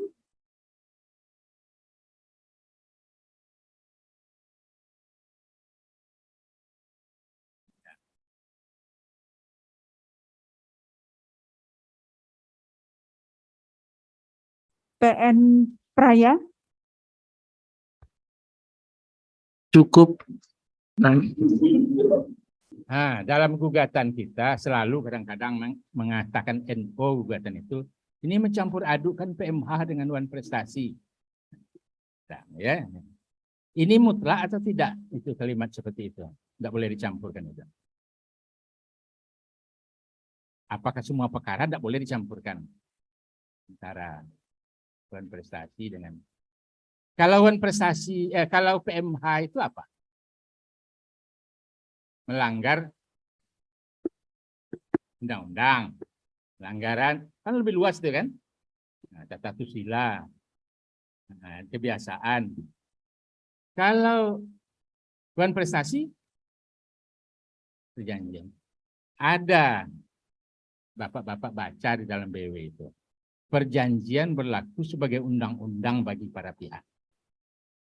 Apakah perjanjian itu tidak sama juga dengan undang-undang bagi para pihak itu? Jadi kan PMH juga dia kan. Pelanggar undang-undang juga kalau dilanggar perjanjian itu. Jadi wan prestasi itu bahagian dari PMH itu sebenarnya. Lebih khususnya. Jadi jangan mutlak itu berpisah tidak. Kalau seorang ada perjanjian sewa menyewa tanggal 20 sampai tanggal 20 Agustus perjanjiannya. Lewat dari sewa menyewa sampai 20 Agustus masih menempati hari sana. Tidak menepati tanggal 20 Agustus dia harus keluar, itu PM. Bukan prestasi. Tapi masih duduk dia di situ menguasai harta orang. Itu apa wan prestasi juga? PMH. Maka dia dalam hal-hal yang seperti itu boleh dia digabung. Nah, baca gugatan itu. Jangan langsung aja, oh ini campur ini PMH dengan langsung dia rugi orang. Baca dulu. Apakah duduknya itu memang sengaja, itu bukan karena orangnya bodoh nyusun gugatan. Nah, jadi yang penting kita yang memutus itu harus lebih pintar daripada orang yang bikin gugatan itu. Jadi itu kadang-kadang gitu. Kenapa? Dia ada yang tidak boleh pada dilakukan putusan pada waktu wan prestasi. Apa yang boleh di wan prestasi tidak boleh di PMH. Memutusnya kita akibatnya. Di wan prestasi boleh. Di PMH tidak boleh. Apa? Tuntutan terhadap apa? Kalau di PMH boleh tidak dituntut bunga? PMH. Hah? Anak saya luka patah ditabrak mobil. Saya tuntut 5 juta. Kasih bunga lagi. Boleh enggak? Tidak boleh. Apalagi yang tidak boleh? Di wan prestasi boleh, di PMH tidak boleh. Apalagi? Jadi jangan asal tidak boleh campur adukkan aja. Kalau tahu juga apa risikonya, apa berbedanya dia. Kalau tuntutannya mengenai itu ya tidak boleh dia. Kalau keuntungan yang diharapkan boleh tidak di PMH itu dimintakan. Kaki anak saya patah dilanggar mobil. Itu tuntutan materi sekian, tuntutan immaterial sekian. Seharusnya dari uang yang saya tuntut itu akan berbunga lagi, beranak lagi dia, bercucu lagi, boleh enggak? Keuntungan yang diharapkan. Ya enggak boleh. Anak kita patah, dilanggar mobil, minta pula keuntungan yang diharapkan. Enggak boleh. Bunga enggak boleh dia. Nanti PMH itu. Ganti rugi material dan imaterial itu batasi. Kalau dari uang prestasi boleh nggak ganti rugi yang imaterial? Ganti rugi boleh nggak?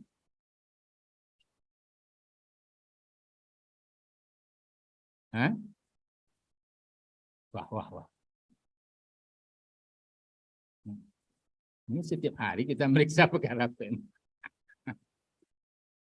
Ganti rugi boleh nggak di uang prestasi? Ya boleh. Boleh. Masa enggak boleh ya?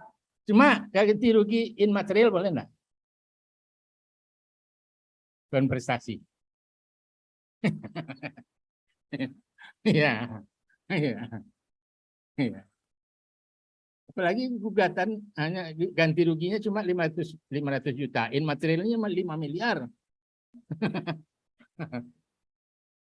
Nah, ini banyak hal-hal kadang-kadang kecil tapi kita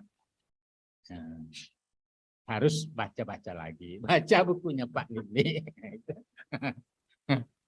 Ya, terima kasih. Kalau ada yang mau tanya lagi.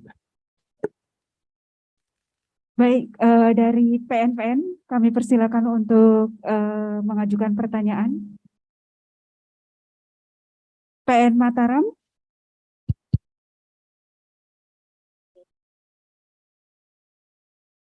Iya, Pak. Udah. Kameranya.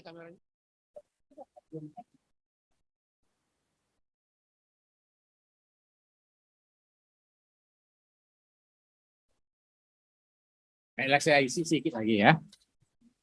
Rekan-rekan di PT, tapi Pak KPT sudah membuat komitmen, katanya kita sudah ada komitmennya seperti kendali.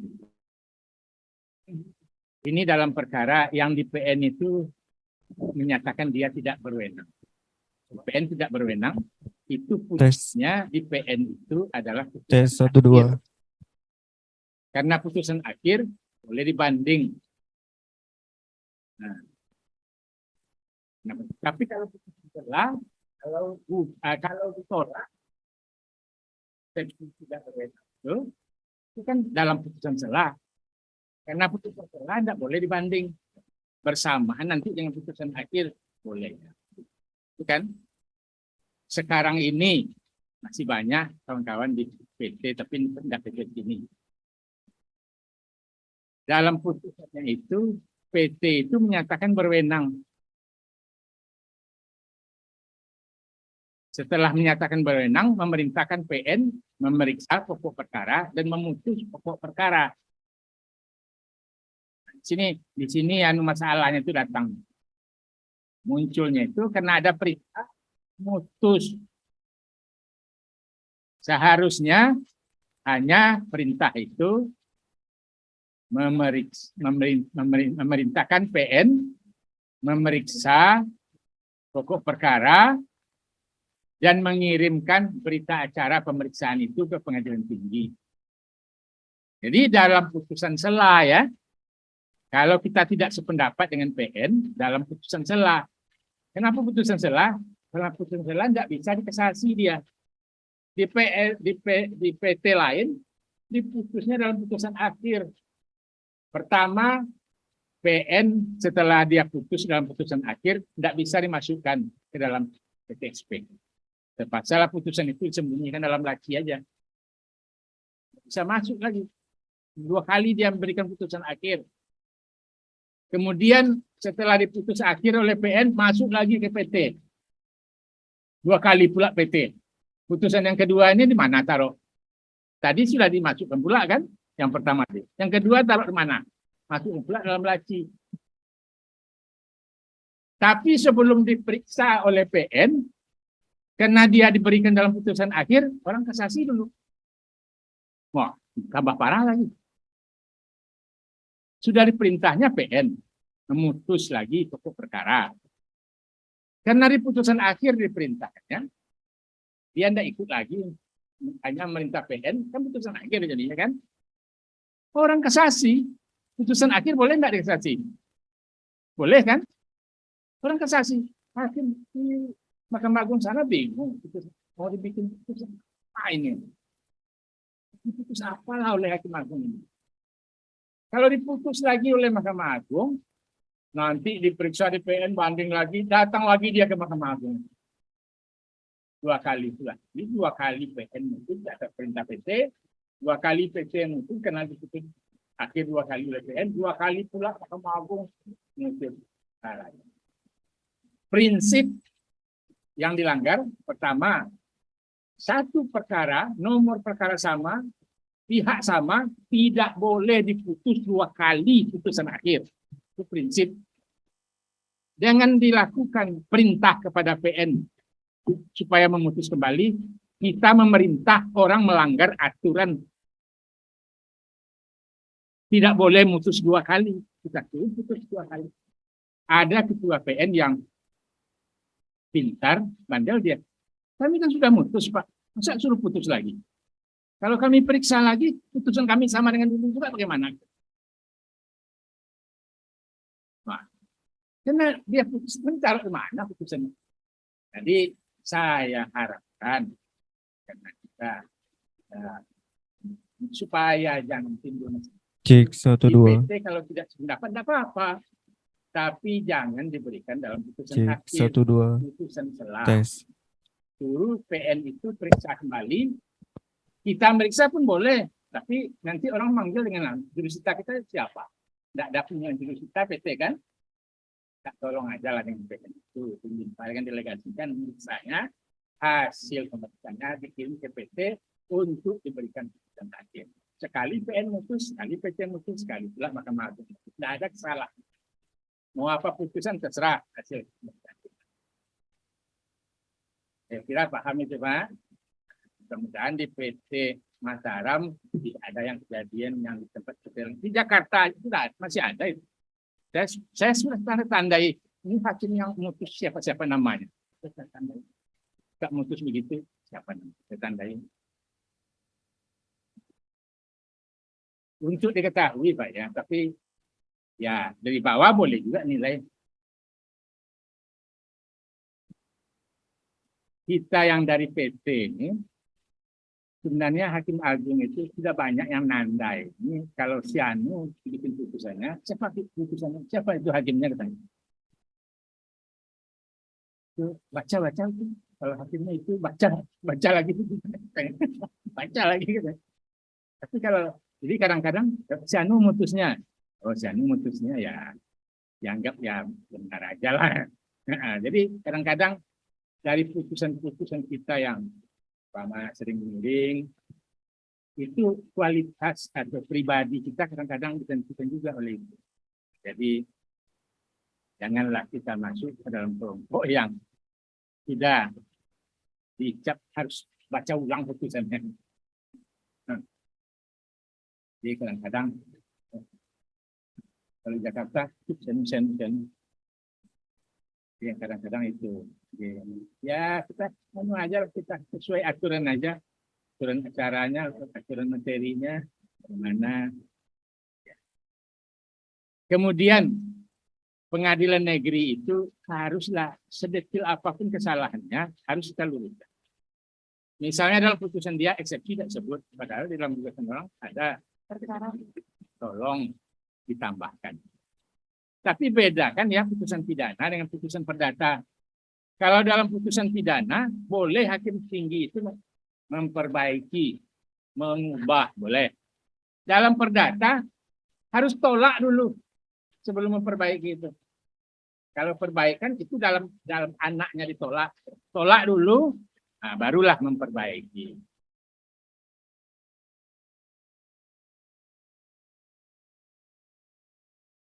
Namanya memperbaiki, tolak dulu. Andanya putusan PN itu kita jawab, tolak atau mau kabul, tolak dulu. Kalau hanya memperbaiki aja, ini putusan ini masuk kategori tolak atau kategori kabul. Nah, bisa dikategorikan dia. Jadi itu penting juga.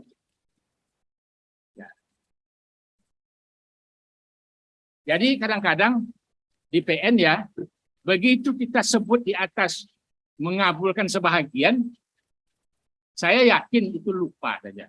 Di bawah tidak ada kalimat menyatakan menolak sebahagian. Itu tolong di PT pun perbaiki. Kenapa?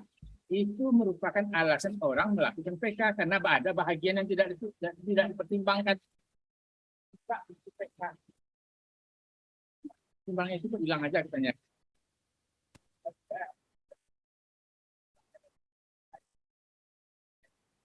Itu membuka pintu untuk orang PK. Jadi tolong adik-adik yang di PN, kalau begitu mengabulkan sebagian, tolak yang sebagian.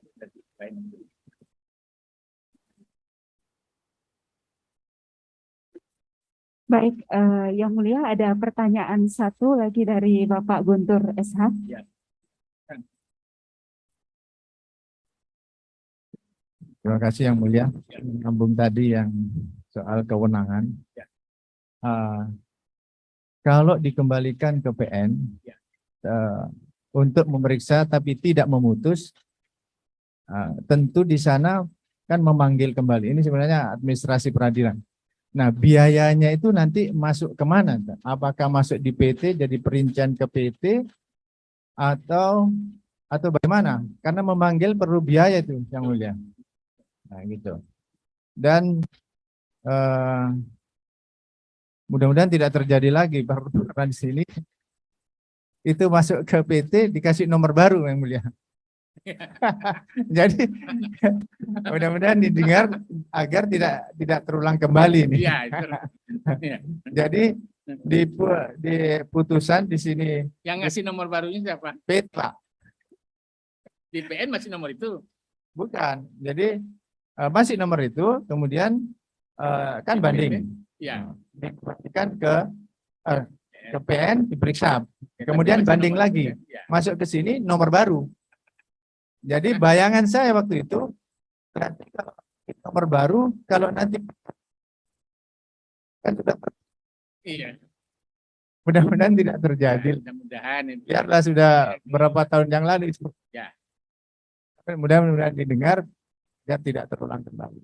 Ya. Yang menjadi pertanyaan saya mengenai perincian biaya. Karena di PT, apakah masuk di PT, bayar perincian di PT, tapi menagihnya di PN, itu yang belum ada bayangan. Ya. Nah, terima kasih. Ya. Mengenai biaya perkara yang jelas, siapa yang nanggungnya tentu orang yang kalah. Itu nomor satu kan. Cuma sekarang ini di mana dibukukan. Nah, itu. Masuk ke dalam kategori biaya banding atau bagaimana.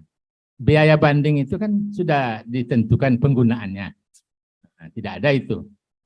Tidak ada termasuk biaya pemanggilan, tidak masuk kan.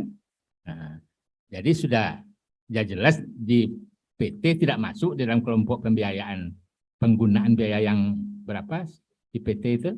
150 tidak masuk ke 150. Manggil orang tidak bisa juga 150. Sudah tidak dibuka kembali itu untuk diminta tambahan biaya perkara. Tambahan biaya perkara ini perkara kami betul dan BPT tidak perlu cari kami biaya tambahan. Tambahkan dipanggil lagi orangnya oleh Kementerian BPN untuk diminta kembali untuk biaya perkara yang sudah disebut tadi. Disebut di sana karena institusi kaya di sana emang gitu, karena yang bayar. Di sana sektor biaya perkara. Tambahannya itu. Ya. Mudah-mudahan didengar di PN, karena Ya. banyak pertanyaan itu. Terima kasih. Baik, Ini ada satu pertanyaan dari Pengadilan Negeri Dompu. Halo, Ya, dari Pendompu, Pak. ya. Gimana? Dari Pendompu, Pak. Dompu? Iya, siapa? Dari Ya, silakan. Pendompu, Pak. Ya, Terima kasih, Pak. Jadi, Assalamualaikum warahmatullahi wabarakatuh.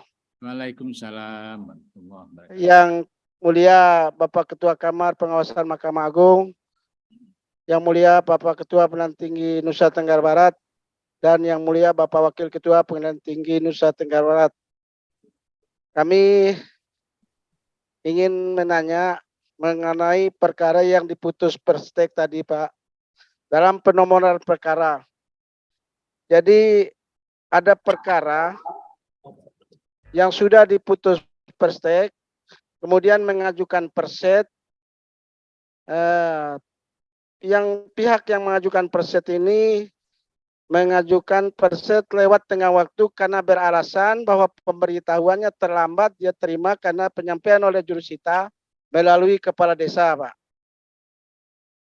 Yang ingin kami pertanyakan, apakah nomor perkara yang diputus perstek tadi tetap menjadi nomor yang sama dengan kalau nanti diajukan perset dalam tengah waktu yang sudah lewat, atau perkara tersebut sudah dikatakan BHT, Pak? Mohon petunjuk, Pak. Terima kasih, Pak.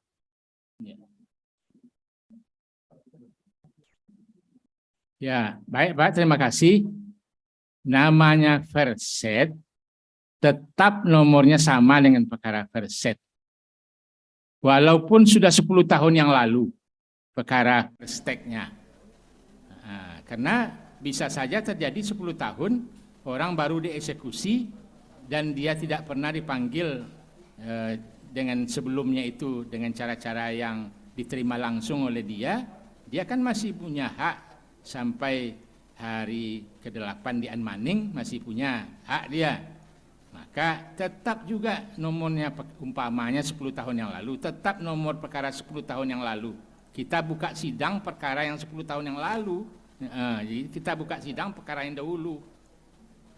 Jadi nomornya harus nomor yang lama supaya putusan yang baru itu dapat menjangkau apa yang telah diputuskan dalam perkara yang terdahulu. Apakah akan dikuatkan, apakah akan dibatalkan, apakah akan ditolak yang verseknya itu, apakah di NO, apakah dikabulkan.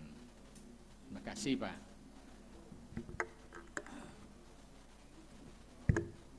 Halo, cek. Baik, kita kembali lagi ke Pengadilan Negeri Mataram. Silakan, Pengadilan Negeri Mataram tadi mengajukan pertanyaan.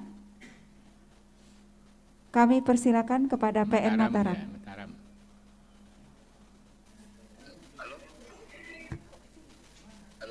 Halo. Ya, halo Mi. Halo. Silakan Pak Mi.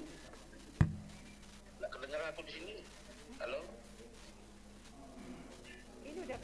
Ini sudah kedengaran Pak Mi. Halo? Silakan pertanyaannya Pak Mi. Langsung aja ke pertanyaan. Izin Bapak, Ya. kami dari Pengadilan Negeri Mataram menanyakan masalah pelaksanaan eksekusi Bapak. Ya. Kami sebagai eksekutor di sini melaksanakan perintah ketua pengadilan seringkali mendapat halangan atau perlawanan dari pihak termohon eksekusi. Nah, yang kami tanyakan Bapak, ini karena kami sudah melaksanakan eksekusi berulang-ulang kali dan ada juga kami baca petunjuk dari buku dari Yahya Harap bahwa apabila eksekusi dilakukan terus-menerus tetap mendapat hambatan, maka boleh kami tidak menyampaikan atau memberitahukan kepada pihak termohon. Nah, ini maksud kami begini Bapak, soalnya nanti kalau kami tidak beritahukan kepada pihak, akan jadi konsumsi daripada pemohon untuk melapor Pak. Itu yang pertama. Yang kedua, dalam penetapan ketua pengadilan, yang kami kutip dari gugatan dari putusan awal mau sampai akhir terjadi salah tulis, Pak. Seperti ada contoh, Pak, ada dua penulisannya luas objek sengketa seluas 2 are dalam kurung 2.000. Padahal kalau 2.000 kan sudah 2 hektar, Pak. Nah, tertulislah di situ 200, tertulis di situ 2.000, padahal yang seharusnya kan 200, Pak. Izin, Pak, untuk perbaikannya bagaimana, Pak? Mohon petunjuk, Pak. Makasih, Bapak. Iya. Ya. Yang untuk perbaikannya aja lah dulu ya, nak. Ya, cobalah musyawarahkan dengan kawan-kawan bagaimana sebaiknya. Kalau menurut saya karena perbaikannya itu signifikan, harus melalui gugatan khusus mengenai itu. Jadi putusannya nanti bubar by furat. Jadi disebutkan dengan jelas tujuan perbaikan itu adalah untuk itu. Maka dia minta putusan bubar by furat. Supaya segera diperbaiki hanya untuk perbaikan itu. Supaya dasarnya kuat. Silakan Pak Panitra. Untuk pertanyaan pertama, apabila eksekusi dilaksanakan berulang-ulang kali, tetapi tetap mendapat perlawanan dari pihak termohon. Nah, kalaulah kami, seandainya kalau kami tidak memberitahukan jadwal yang akan pelaksanaan kepada pihak termohon, apakah kami tidak dipersalahkan? Mengingat kalau ditahu jadwal pelaksanaan, jadi pihak termohon selalu mengadakan perlawanan. Nah, setelah ada sedikit kami baca, Bapak, sebagian kami juga pernah lakukan itu dari bukunya Pak Yaya Harahap. Apabila eksekusi dilakukan berulang-ulang kali, boleh tidak memberitahukan kepada pihak pihak termohon. Nah, maksud kami dalam hal ini, Bapak, jangan-jangan nanti ini menjadi konsumsi dari pihak termohon untuk melaporkan kami, Bapak. Izin mohon petunjuk, Bapak, kalau boleh apa tidaknya, Bapak. Makasih, Bapak. Itu membukakan rahasia pengawasan itu. Iya. Ya, itu maka saya bilang kan, antara kebijakan dengan aturan itu, ya itu yang perlu. Tapi yang untuk amannya ikuti aturan. Untuk amannya ikuti aturan.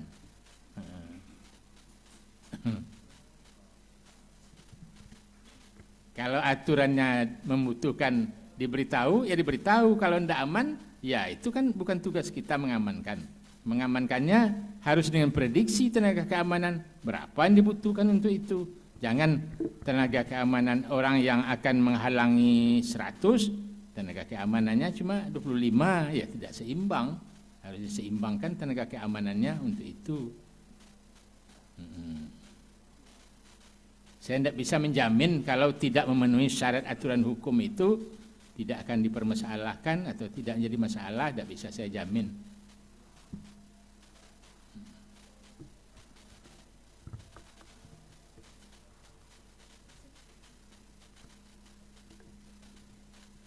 Baik, cukup PN Mataram.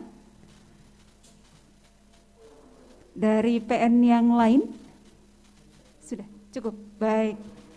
Baik Bapak Ibu, demikian sesi dengan berakhirnya sesi tanya jawab tadi, maka berakhir pula seluruh rangkaian acara kita pada siang hari ini. Semoga pembinaan yang disampaikan oleh Yang Mulia Ketua Kamar Pengawasan Mahkamah Agung Republik Indonesia dapat bermanfaat bagi kita semua. Amin, amin ya robbal alamin. Mohon maaf jika terdapat salah kata-kata, dan marilah kita tutup acara ini dengan bersama-sama membaca kalimat hamdalah. Alhamdulillahirabbil alamin. Wabillahi taufik wal hidayah. Wassalamualaikum warahmatullahi wabarakatuh. Om Santi Santi Santi Om. Ya, sama-sama saya.